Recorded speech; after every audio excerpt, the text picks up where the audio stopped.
मनोज जरांगे यांनी दंड थोपटले. जूनमध्ये पुन्हा एकदा भगव्या वादळाने सरकारची झोप उडणार.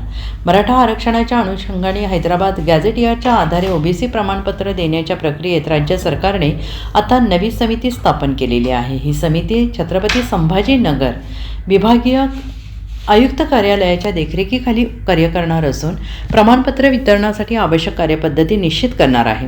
मराठा आंदोलनादरम्यान कार्यकर्ते मनोज जरांगे यांच्या मागण्यानंतर राज्य सरकारने हैदराबाद गॅझेटियरच्या आधारे मराठा समाजाला ओबीसी प्रमाणपत्र देण्याचे आश्वासन दिलं होतं आणि त्यावेळी ही प्रक्रिया तात्काळ सुरू करण्याचेही सांगण्यात आलं होतं. मात्र तब्बल 6 महिने उलटून यासाठी स्पष्ट कार्यपद्धती निश्चित करण्यात आलेली नव्हती. त्यामुळे आता ही समिती स्थापन करण्यात आलेली आहे आणि ही समिती प्रमाणपत्रासाठी आवश्यक निकष, कागदपत्रे, प्रक्रिया निश्चित करणार आहे. समितीचा अहवाल राज्य सरकारकडे सादर केल्यानंतर त्याला मंजुरी दिली जाणार असून त्यानंतर प्रमाणपत्र वितरणाला वेग येण्याची शक्यता आहे. यावर मनोज जरांगे पाटील यांनी भाष्य केलेलं आहे. मनोज जरांगे पाटलांनी म्हटलं आहे की सरकारने येऊन द्यायचं तर हे आधीच करायला हवं होतं. एवढ्या दिवस विनाकारण समाजाचा छळ का करायचा? गोरगरिबांच्या प्रवेशाचा प्रश्न असतो, शिक्षणाचा प्रश्न असतो. फडणवीस यांनी मोठ्या मनाने हा जी.आर. काढला, त्याला शिंदेंचा सुद्धा सपोर्ट आहे. मग अडवणूक का करायची, असा सवाल जरांगे पाटील यांनी विचारलेला आहे. सरकारनं देऊन द्यायचं ना तर हे आधीच करायला पाहिजे होतं. इतके दिवस विनाकारण छळ का करायचा समाजाचा?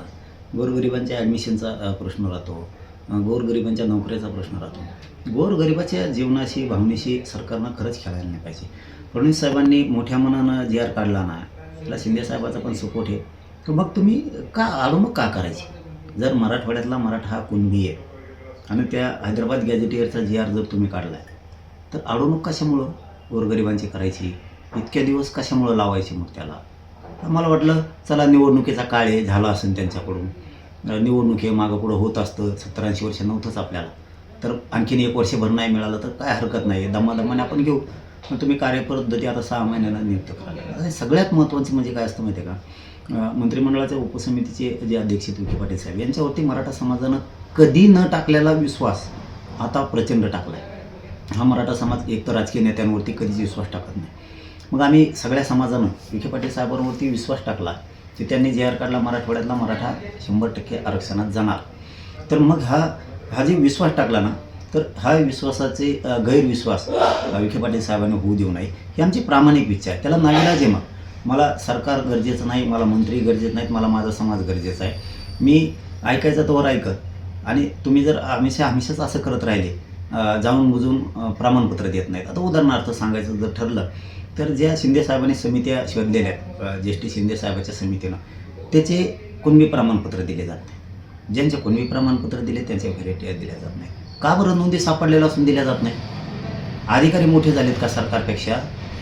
जाणून बुजून का अडवणूक केली जाते? गरिबांचे किती हाल आहेत, नोकरीसाठी रोखून धरलं जातं. आणि आता 7 गॅझेटियरचा मराठवाड्याचा हैदराबाद गॅझेटियरचा जी.आर. निघाला. त्या जी.आर.नुसार अर्ज केले. स्थानिक चौकशी अहवाल आहे तुमचा, त्या अहवालानुसार लोकांनी कुणबी प्रमाणपत्राला अर्ज केले. मग जर जी.आर.नुसार अर्ज केलेत, स्थानिक चौकशी अहवालानुसार जर अर्ज केलेत, तर प्रमाणपत्र लगेच द्यायला काय हरकत आहे? अधिकारी का त्याच्या मनाने देतोय का? जी.आर.नुसार देतोय, स्थानिक चौकशी अहवालानुसार देतोय. हे जाणून बुजून कुठंतरी मराठा समाजाची पिळवणूक करण्याचं काम सुरू आहे. मराठ्यांच्या भविष्याशी, गोरगरिबांच्या लेकराच्या अस्तित्वाशी खेळण्याचं काम सरकार करायला लागले. या पुढच्या काळात तरी त्यांनी करू नये. नसता मला नाविलाजानं जून महिन्यात उपोषणाला बसावं लागणार आहे. कारण जून महिन्यात ॲडमिशन असतात पोरांची. सरकार विनाकारण जर वाटोळ करणार असलं तर मी ऐकणार नाही आणि तिथून पुढे सांगतो, एकाही मंत्र्याचं ऐकून सुद्धा घेणार नाही.